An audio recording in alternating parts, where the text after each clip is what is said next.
یہ ہے ہمارا بنیادی سوال الیکشن کمیشن سے جو ہم لے کر گئے، سپریم کورٹ تک گئے۔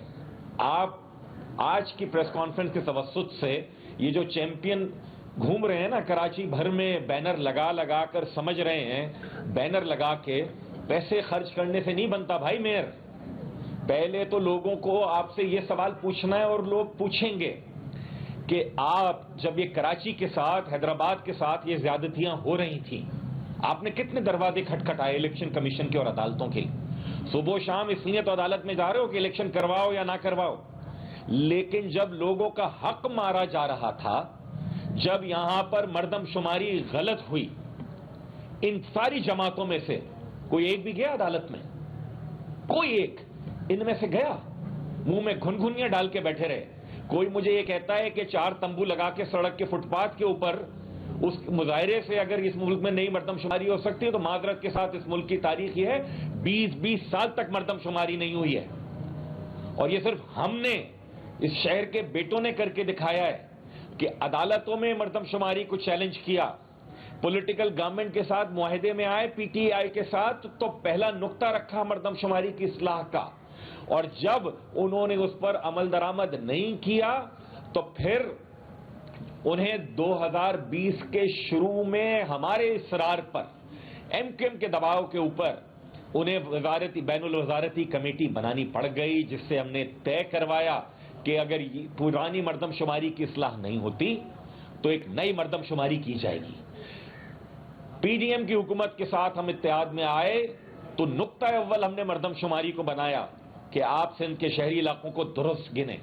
ہم یہ نہیں کہتے مہاجروں کو صحیح گنیں، ہم یہ نہیں کہتے ایم کیو ایم کے کارکنان کو درست گنیں، ہم یہ کہتے ہیں شہر کے بچوں کو، بیٹوں کو، ماؤں کو، بہنوں کو درست گنیں، ان کو ان کی آبادی کے حساب سے نوکریوں میں حصہ دیں، ان کو تعلیمی اداروں میں نشستیں دیں، ان کے حساب سے ان کی حکومتوں کو پیسے دیں کہ جتنی آبادی ہے تاکہ وہ وسائل خرچ ہو سکیں۔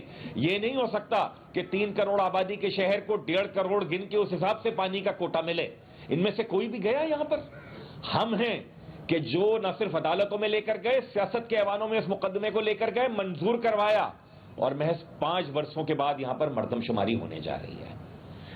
جس بلدیاتی نظام قانون کو ہم نے پہلے دن مسترد کیا 21 اگست 2013، جب سندھ کا لوکل گورنمنٹ کا قانون سندھ اسمبلی سے پاس ہوا تو ایم کیو ایم کے 51 ایم پی ایس کے علاوہ کوئی نہیں تھا سندھ اسمبلی میں جس نے اس قانون کی مخالفت کی۔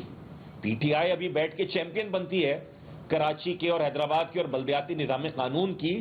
ذرا دیکھیں تو اسمبلی کا ریکارڈ نکال کے، 4 ایم پی اے تھے پی ٹی آئی کے، چاروں کے چاروں نے ووٹ دیا پیپلز پارٹی کے ساتھ اگست 2013 میں۔ کون گیا عدالت میں؟ اس وقت گئی ایم کیو ایم۔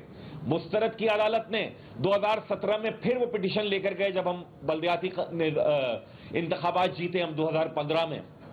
ہمارا مقدمہ چلتا رہا، سپریم کورٹ سے جیت کر آیا مقدمہ۔ ہمارے مقدمہ جیتنے کے بعد اگر انہوں نے کوئی کیمپ لگایا تو کیا آپ نے تیر مارا جناب؟ آپ بینر لگا لگا کر یہ سمجھ رہے ہو کہ آپ کو کوئی حق دے دے گا؟ اس طریقے سے نہیں دیتے۔ سارے کے سارے ایوان، سارے کے سارے جو اویلیبل آپشنز ہیں وہ آپ کو ایکسرسائز کرنے پڑتے ہیں۔ تیسری بات حلقہ بندیوں کی، دسمبر 2021 میں ہوئی ہے حلقہ بندیاں۔ یہ بہت سارے میں دیکھ رہا ہوں سورما یہ کہہ رہے ہیں ان کو ابھی یاد آ رہا ہے، ابھی نہیں یاد آ رہا بھائی، تمہیں ابھی پتہ چل رہا ہے۔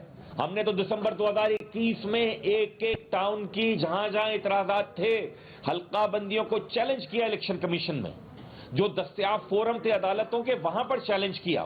جنوری 2022 میں پہلی پٹیشن دائر کی، آخر تک چلتے ہوئے گئے، سپریم کورٹ گئے۔ سپریم کورٹ کیا کہتی ہے؟ آپ کا مقدمے میں جان ہے لیکن دستیاب فورم 2 ہیں۔ سیکشن 10(1) کے تحت، 10(1) کے تحت سندھ حکومت جس نے حلقوں کی تعداد کا تعین کرنا ہے، اور سیکشن 10(2) کے تحت الیکشن کمیشن کہ جس نے اس تعین شدہ تعداد کے مطابق پھر حلقہ بندیاں کرنی ہیں۔